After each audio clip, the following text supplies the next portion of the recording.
we did it. We had a live event called Connect 2021. It was super exciting. In this episode, we're going to kind of debrief and share with you some of the behind the scenes of what it takes to not only put on the event, but some of the highs and lows that happen behind the scenes, because most people just don't understand what goes into creating an event and experience for attendees. And we're going to share with you on this episode of Word of Mouth. Get ready to improve your mindset, increase your skill set, and expand your network. Follow along as the CEO of Master Networks brings you over a decade of business networking experience. Welcome to Word of Mouth with Chaz Wilson. About, what's it been, 2 weeks? 2 weeks since Connect? Yes. And, yes. Man, it was, I don't know about you, but I was exhausted this year. Oh my gosh. I think it was all the prep that went into it beforehand as well. Yeah. It was all just go for like 3 months straight. So Yeah. I think that played a part in how exhausted we were. For sure. And I think today we want to just share, like, people who put on events, or if you've attended an event and you've never put one on, I don't think you understand what goes into Oh gosh, no. right, putting on an event. So we just wanted to share some of the behind the scenes today. And so for you, what was it like? I mean, this year we had, by the way, more staff. Mm-hmm. We had an extra day to set up than we normally do.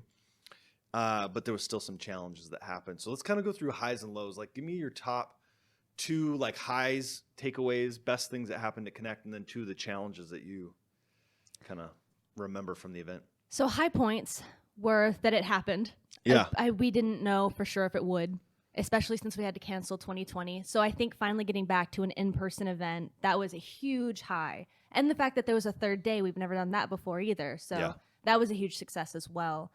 And I think Did you like having a third day? I did, actually. Yeah. I think we should continue that in the future. Good, maybe because we are. Yeah. But another high point, and I realized the challenges that went along with this as well, was trying out the live stream aspect of it.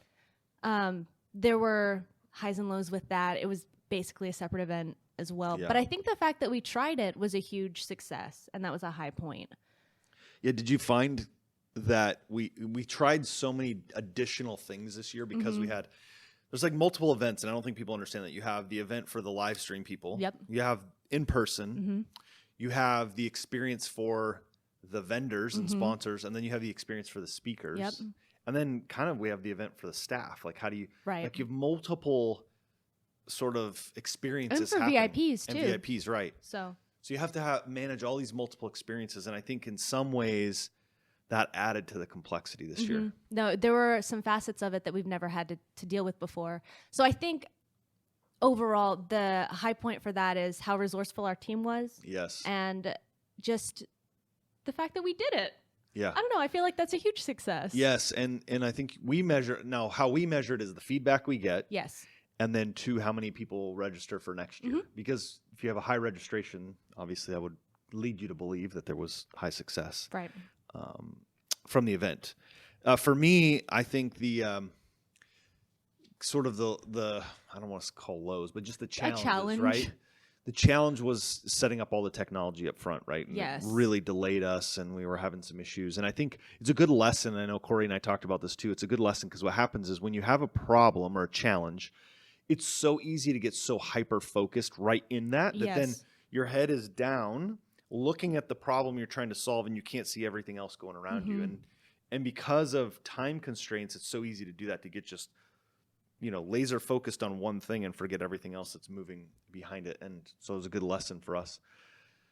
I think the other thing too is just it spun off the technologies. For me, which we'll talk about in a later episode, for me, one of the challenges or downs, if you will, low points, was because I had the trifecta of technology challenges. I know. Right? We had this massive kickoff video that we've worked for months on, kind of introing, because now we're at a live event coming off of COVID. So we have this video that doesn't play, and then teams working like mad, and then you and I are backstage. You've got a headset on. You're trying to go like, and Devon, our MC, like does an amazing job. Oh, he was fantastic. Just picks it up and runs. Yeah. Right? Like, okay, he did a great job. Kill 5-7 minutes, whatever I need to do.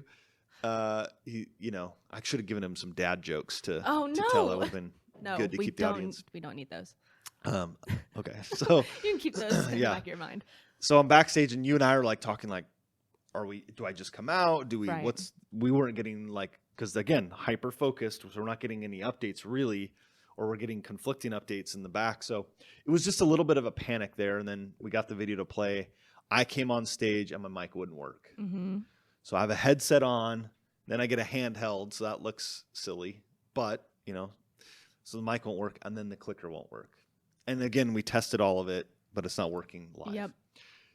This is one of the reasons why I'm the first speaker most of the time, because if it's going to happen at our event, I want it to happen to me so we can work that out. Mm-hmm. I think for future, it also told us that we need to have breaks in so we can adjust. Yes. But the low point for me was that everyone kept coming up saying, hey, you just did an awesome job managing all that technology. Oh man, you pulled it off like a pro. And while I appreciated that, it was frustrating at the same point. Mm-hmm. And it was frustrating because I'd put so much effort into this keynote, and I felt like people were missing that because they were so focused on the technology. Like they were nervous for me. Mm-hmm. They completely missed the point of the presentation itself. Yeah, and that's not their fault. No, not at all. Right? But it was just a distraction. Oh man, it was so. That's the hardest thing as a speaker. Is you got to get yourself so pumped up mentally and emotionally to be ready to deliver. And then when those hiccups happen, you have to be able to adjust.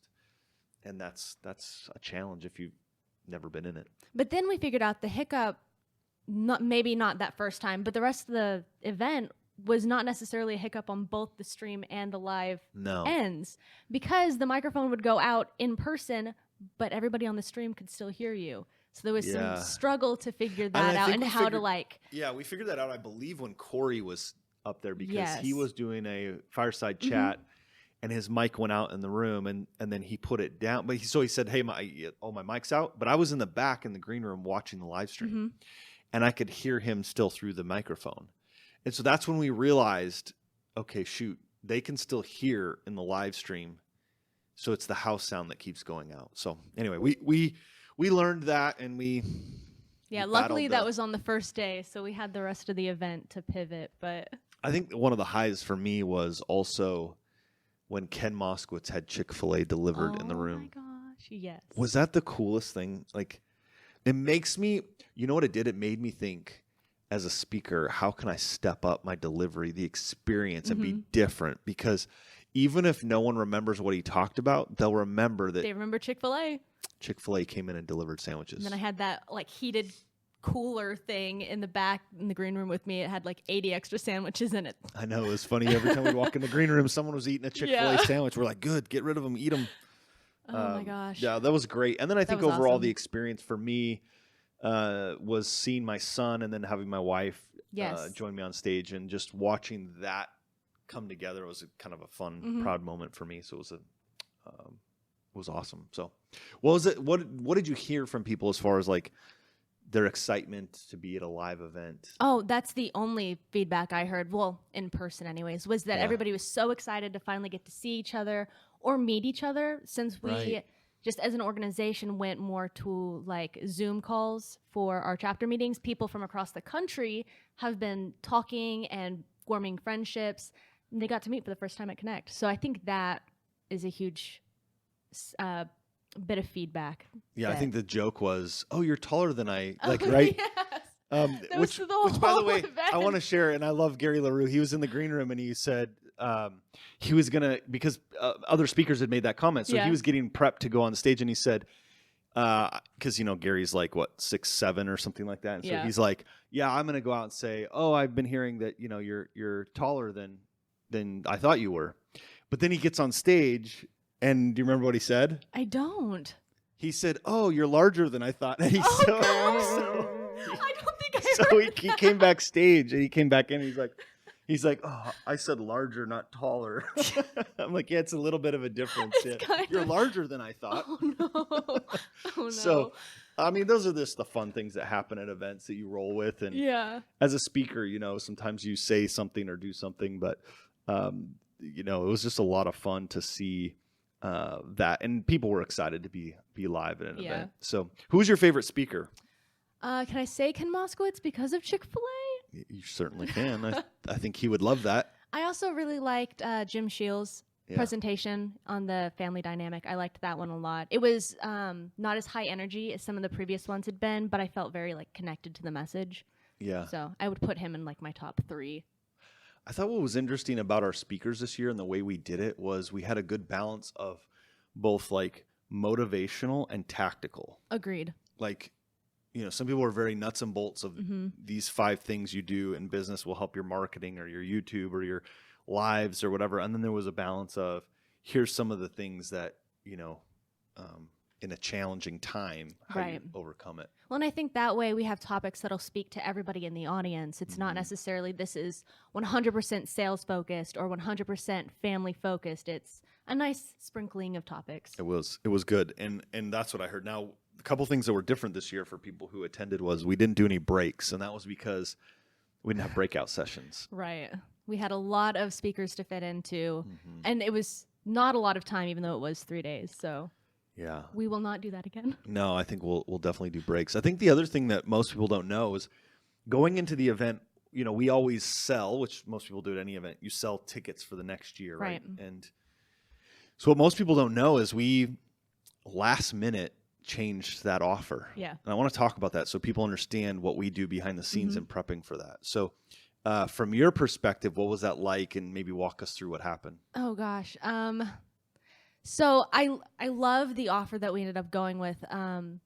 But like at the last second, having to change, PowerPoints and like order forms, and it's just a little stressful. Yeah. But the offer that we went with, that we presented, that we sold, I think that was a solid offer, and I would like to continue doing that in the future. Yeah, it was good. So we ended up, here's where we ended up. We ended up offering VIP tickets with the hotel, 3 nights hotel, because we were at a new location that's going to be downtown Dallas next year.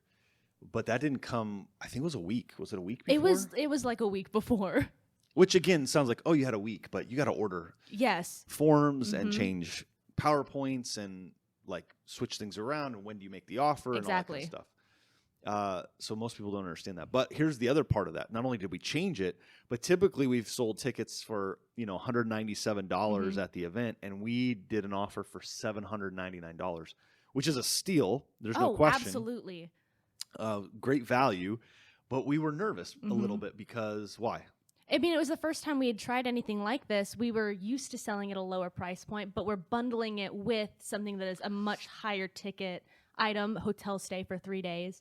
So we were just nervous that it wouldn't land quite as well, or people aren't used to spending that much at the event. Would they go from $200 to $800, exactly. Right? And then we offered a companion ticket, I think for another $299. You could add a VIP companion ticket, which was, again, another genius thing that we did. And so I'll just kind of pull the curtain back and share with people how that turned out. Normally at Connect, we'll sell enough tickets that we bring in somewhere around, I think our highest Connect year, we brought in like 24,000 on Connect tickets, right? That sounds familiar. Right?